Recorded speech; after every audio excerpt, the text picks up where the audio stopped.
Hey, and welcome to Matt and Jess TV. I am Matt Roast. And I'm Jessica Bun Bun. Welcome to our preview for The Handmaid's Tale Season 6, Episode 8. I like to believe that this is the episode we have all been waiting for. It's a nice day for a red wedding, don't you think? Hey! I feel like this is hopefully going to be the episode we are all waiting for, where the commanders, the high commanders, everybody involved, Serena, Wharton, everybody gets what's coming. We have been sitting here thinking that this moment was going to arrive for, I don't know, the last 2 weeks at this point, but it kind of feels like we have arrived to this moment in the season where they can't prolong this any further than this. I mean, we've seen all the setup coming together in the last episode where they're, June's talking about that the handmaids are going to be involved. Everybody's going to be there. We saw Rita getting the case full of what looks like poison. So, I mean, it's got to be going in the cake. She's baking the cake. We saw Serena like, I'm just like, yeah, you enjoy that cake because it's going to be poison. Enjoy it for now, Serena. It's a really exciting episode, and I think for a lot of people out there that are sort of like, oh, why isn't this just the finale if this is where a lot of people potentially are going to die? To use the Red Wedding analogy that you have already dropped on all of us, the Red Wedding wasn't the finale of its Game of Thrones season. The majority of the iconic Game of Thrones episodes were not the finales. I think it's most effective if you do something like this in episode 8 or episode 9, because then you have a week, or in this case, a couple of episodes to sort of deal with the aftermath, that there is potentially a lot of aftermath here. Yeah, because if this was the finale, then it's kind of like, let's say Serena doesn't die. At some point, she's going to figure out all this stuff with New Bethlehem like Lawrence did, right? Like, I need to see that heartbreak happen all over her face when she realizes she's been duped again by herself. Yeah, and then we can all sit back and be like, we don't feel sorry for you, Serena, because you did play yourself. Absolutely. I need to see her find out about it, have that heartbreak that she played herself, and then just have a piece of cake to feel better. Clap for that. That's going to be how it happens?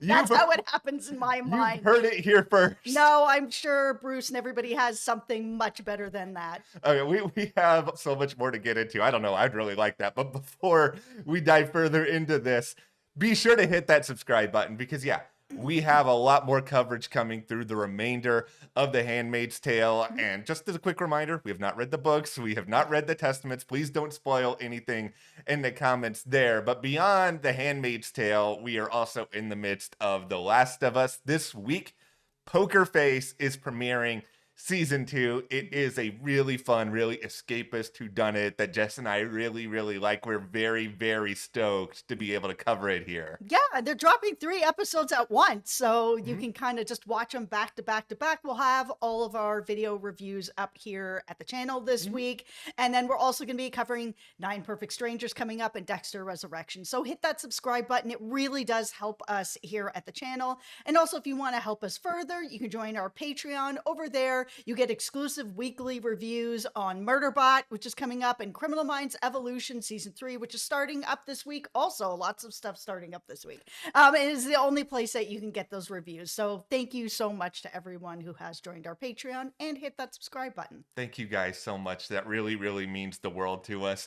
Okay, it's time to talk about episode titles because we all know this is one of my favorite things to do, mostly because I like to be delusional. So let me channel Vincent Price here for a moment. Oh. Welcome to Matt's Delusional Ice Cream Parlor, where we get false hope about things that aren't going to be true. So the title for this episode is Exodus. And obviously you can say there's a biblical reading to this, but the other meaning of Exodus is it's just people leaving or going from one place to another. And so with that, just as you have your dream of how things are going to go for Serena, I have my dream that this is just an example of how a lot of people are going to make their exodus out of Gilead, because all this is going to go down. The guards are going to be down. And then above all else, Janine is going to find a way to have her exodus and get to Alaska and be safe and be happy. Yes, I want to see Janine finally have that happy moment where she just exits stage right, take all the handmaids with you, take all the Marthas with you, take all the women with you, and just go. I mean, if that could happen, that'd be great. Obviously, it's not going to. This is the Handmaid's Tale, so, it is what it is. But when we're looking at the synopsis, I mean, it's still a lot more of what we have been seeing the past couple weeks. June and Moira are going to be putting through their dangerous plan, and we kind of saw a lot of that setup already, where we know that the handmaids are going to be involved in some way. It's a way for them to be able to be covered, to be at the wedding, to be able to get this plan to work. We know Rita's got the poison. She's making the wedding cake. I cannot wait for this.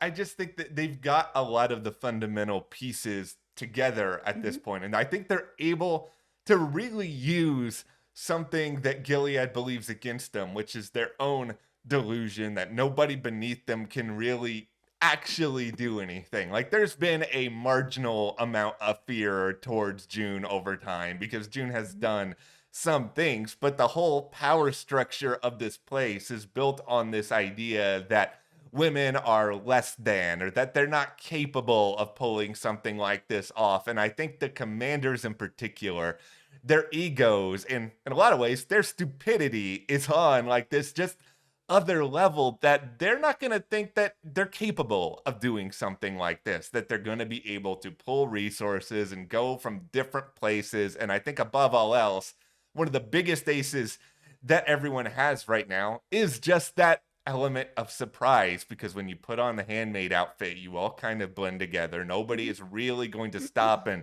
take a good look at who any of these people are. Exactly. So this is where I'm getting sort of like worried. Okay. We saw that Rita got the poison. We saw, Serena eating her cake and Rita smiling because she knows what's going to happen. But tinfoil hat, is somebody going to step in and make it so that this doesn't happen? I feel like it's going to. I feel really good about it. I'm super hopeful that everyone's going to eat this cake and die. But I mean, it is the Handmaid's Tale, and everyone is kind of watching everybody. So is anyone going to be watching her make this cake? Is something going to happen? Is the poison going to spill on the floor? I like to feel like this is going to happen. I like to feel like this is going to happen too. And I think there's a couple of reasons for it. And it starts with the idea that there is a certain amount of trust that's there between Serena and Rita already. Yes. I mean, that was something that very deliberately they told that story this season, that when Rita turns up at New Bethlehem, Serena is one of the first people who is there in order to greet her. We've had all these conversations between the two of them. I don't think that Serena is going to be watching her like a hawk to see if she's poisoning the cake. I can't speak to the Commander Wharton part of it. Like, it's possible that he'll try something, but at the same time, I just think he's got so much hubris that I don't really think he's going to be spending a lot of time thinking about that. I think he's more going to be plotting whatever sort of terrible scheme he has coming for after the wedding happens. My other question is, I mean, how big is this affair going to be? That was a lot of poison. Like, yes. How big is this cake? I'm very curious. However, yeah, the bigger the cake, the bigger the downfall.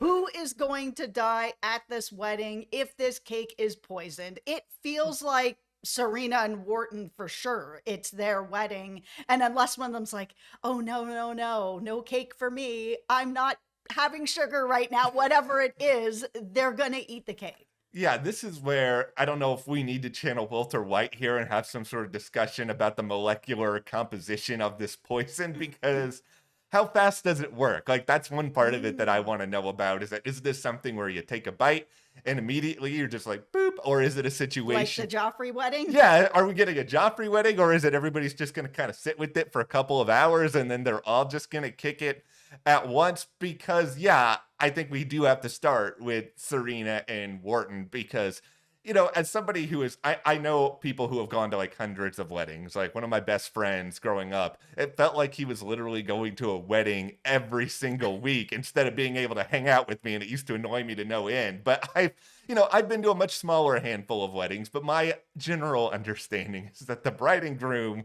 are supposed to taste the cake first, unless you have like the drunk groomsman who's showing up and just like falls in the cake and eats all of it beforehand. Yeah, I feel like they're definitely going to eat that cake. And then, I mean, there are a lot of commanders' wives. Like, it feels like this is really going to hit everybody. Okay, this is an important question for you and for everybody in the comments too, is that if this is going to be the end of Serena, which at this point, unless something goes terribly wrong with this cake, like somebody drops it or for whatever reason it doesn't bake well, but it feels like she has to be the one who dies. And if that is the Yeah. case, is this a satisfying enough death Yes. for? Okay, I was just asking because this is a central adversary for the Handmaid's Tale. Is it better if she's around till the series finale? No, for me, I'm fine with it because there are a lot more stories that still need to be wrapped up, like everything going on with New Bethlehem and Lawrence and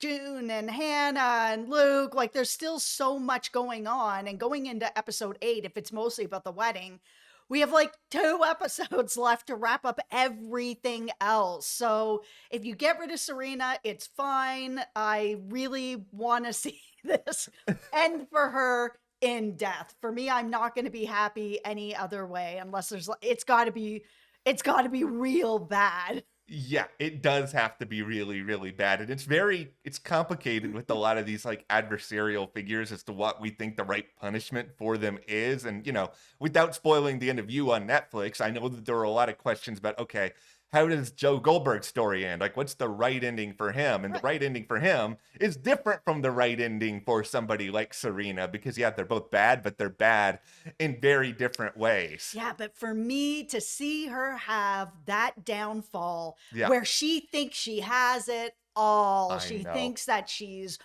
was right, she's doing reform where there's no handmaids, and oh, you can read. Thanks, Serena, we can read. That's so amazing of you. Love you for that. Yeah. To see her at like the top of her game, she thinks New Bethlehem is going well. She's gonna open these fertility clinics. She's marrying this amazing man.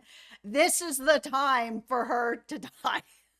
I agree because I'm also just thinking, and I don't know, Satisfying. I don't know how macabre this makes me, but I've already sat here and sort of thought about what the aftermath of all of this is. So we'll keep the tinfoil hats on here. Mhm. Let's say Serena and Wharton do in fact eat it in this moment. Like, what's the immediate aftermath of this going to be? Because I don't know if it's going to be, Joffrey fast, but I feel like at the same time, it's not as satisfying if it hits them like 12 hours later. I think it's a lot more satisfying if it hits them at this ceremony. Yeah. Everyone is going to be freaking out, obviously. The commanders are going to be running around, probably yelling, who else has had the cake? If anybody else has had the cake, they're going to try to figure out, okay, where is Rita? If they all know that Rita had made the cake. But this is where I think a next part of the plan is going to come, because I think conceivably it's unrealistic to believe that every single person there is going to have tasted the cake unless this is very slow active poison. But this is where I get to see the other thing that I really, really want to see, which is number one, Janine gets rescued by June and Moira early on. It feels like based on the end of this past episode, there's a good chance that's going to happen.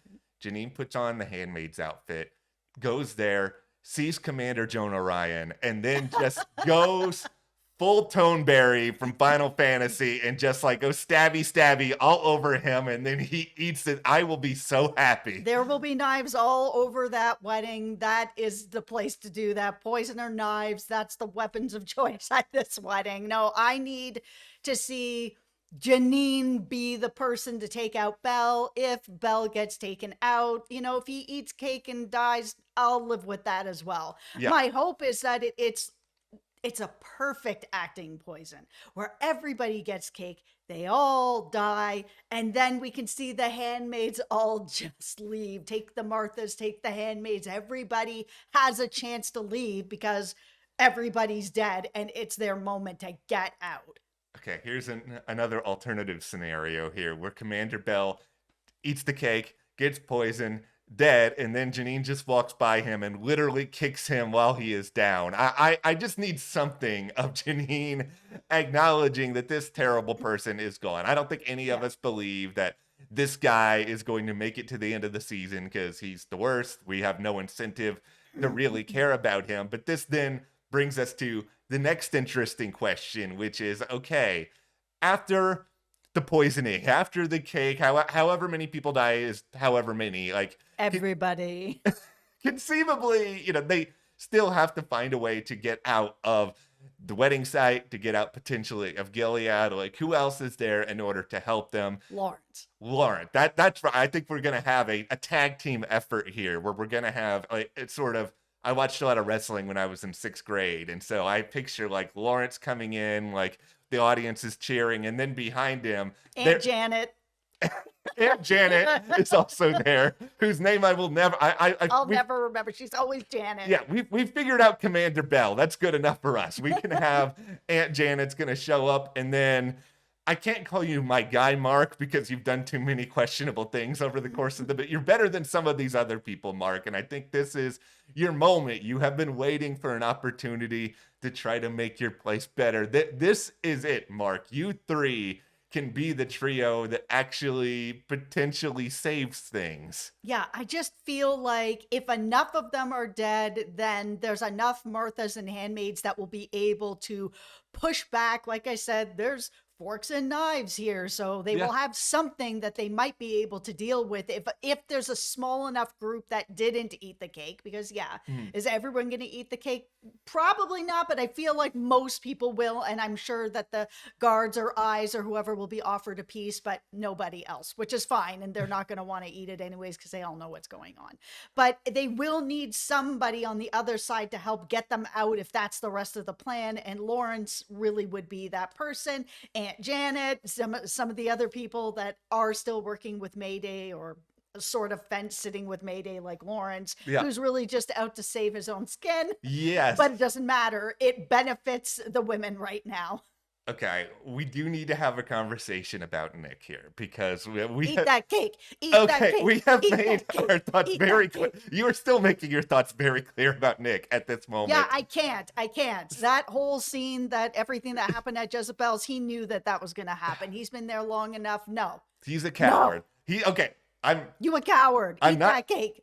I'm not supporting Nick in any way when I pose this question. I'm just curious. This idea that Nick, after realizing how badly he has made terrible decisions and everything he has done and how much he has hurt June, this person he supposedly loves, is it going to be a situation where he's at this wedding, he hasn't had the cake yet, Wharton's had the cake, Wharton's just starting to die, and he's just like, Nick, be sure to take these people out. And then is Nick then going to be like, no, and Nick's going to actually like take that opportunity to try to do something right. And let me just make it clear, if Nick does that, Nick will be somebody who dies in this episode, and that would be his definition of a quote unquote heroic end, dying to help other people get out. Listen, I'm not here to say that Nick has done nothing to try to help June throughout this or help his child. Most of the acts that he has done have been just for June, one person. And he's willing to sacrifice all these women for one woman. I understand love will make you do crazy things, all that, but that wasn't what this was. This was him in a situation where he was being a coward. He could have made up any lie at that point, but he didn't. He decided to tell the truth, and all those deaths are on his hands. Now, I'm not saying June is innocent, everybody else is innocent, everybody has, white gloves on. That's not the case. We are only talking about Nick. Yeah. What he did here is unforgivable. He absolutely knew that the women at Jezebel's were going to pay for this. Mayday is not there to pay for this. There is nobody else to pay for this. They were going to pay for this. So to have that many deaths and to be like, you know what, I got to do what I got to do to save myself. It's too bad that these like 20, 30, 40 women are all going to die, but at least it's not me. I don't care. He's not redeemable. But it's been really interesting to see the comments on our review, because it's still pretty divided on people still feeling good about Nick. I had felt okay about Nick. He was never like my favorite, or I'm just like, oh yeah, I'm team Nick because he's amazing. It just felt like Nick and June had gone through a lot together, so it did bond them. But like, how much awful things can Nick do before it's like enough is enough? I think what happened is just a tipping point. It's a tipping point for June. It's a tipping point for even somebody like me. Like, I've always been Team Luke, but at the same time, I've looked at Nick and been like, okay, it's really complicated. He's in a hard position. He's got all these different people to think about. But now I'm no longer there. Now I'm just sort of No. like, I don't care, buddy. You get whatever you end up getting. But I do think that this episode, yeah, I think we're gonna see some bad people die, but I think we're going to see either some good people die or some on the fence people die. And this is where I will make my prediction. I do not think Janine's dying. I've moved off that ship. We're all good on that. I do think that this is where Commander Lawrence is going to die in this episode. And I think it's going to be a very full circle. And I don't want to say heroic death because he's a really complicated character, but I do think that his whole legacy has been the idea of creating Gilead by some measure. Yeah, this is not what he wanted it to be once upon a time. He's trying to reform some things with New Bethlehem. It's not going to work, but I think his legacy here is going to be really helping to drive this resistance. And without his help and without him being a voice on the inside, none of this could end up happening. And so I think this is going to be as much of a heroic death as we are going to see somebody like Lawrence have. Somebody's got to die in this episode. Like, it's Yeah. got to happen. It just feels like this is really the last chance that they have to do something where all the commanders are going to be. It was supposed to be Jezebel's. Jezebel's is gone. There's been so much anticipation up to this wedding. It's been a nice, slow ride to get to this huge moment where Serena's going to make this huge commitment to Warden. Everybody's going to be there. If it doesn't go through, I'm going to be so mad. I will be losing it. I will be taking off my hat mid video and just like crying in it. I will be doing whatever. I'd be mad. I'm just fire on the sides of my face. Listen, I think we're going to get a lot in this episode. I don't think everything is going to be fully resolved. Like, there's got to be some sort of conflict that they're saving for the very end of this season. But I do think after all the buildup, you do have to pay things off. And just based on a lot of the teases that the cast have been giving, like, they have given me hope. And that's a dangerous thing because, it might be the hope that kills you, to quote the end of Ted Lasso season 1. So I'm still nervous, but I feel like there are satisfying times ahead.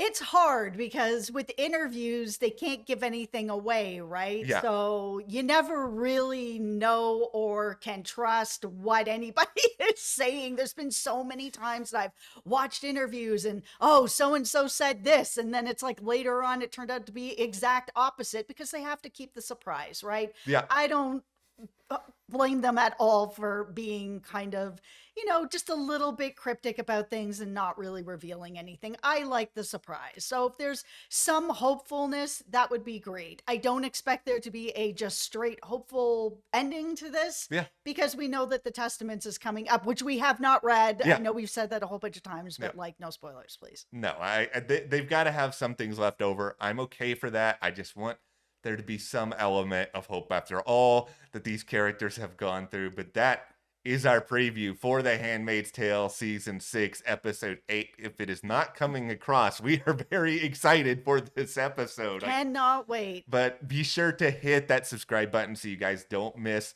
our review, theories, all sorts of good stuff on The Handmaid's Tale. And plus, also Poker Face. We are starting that up this week. We're covering The Last of Us as well. And if you want to support us further, join our Patreon. That link is in the description. We have Criminal Minds Evolution right around the corner. Murderbot also coming up this month. We're covering those exclusively in video form on Patreon. Thank you so much for your support. We'll see you here next time.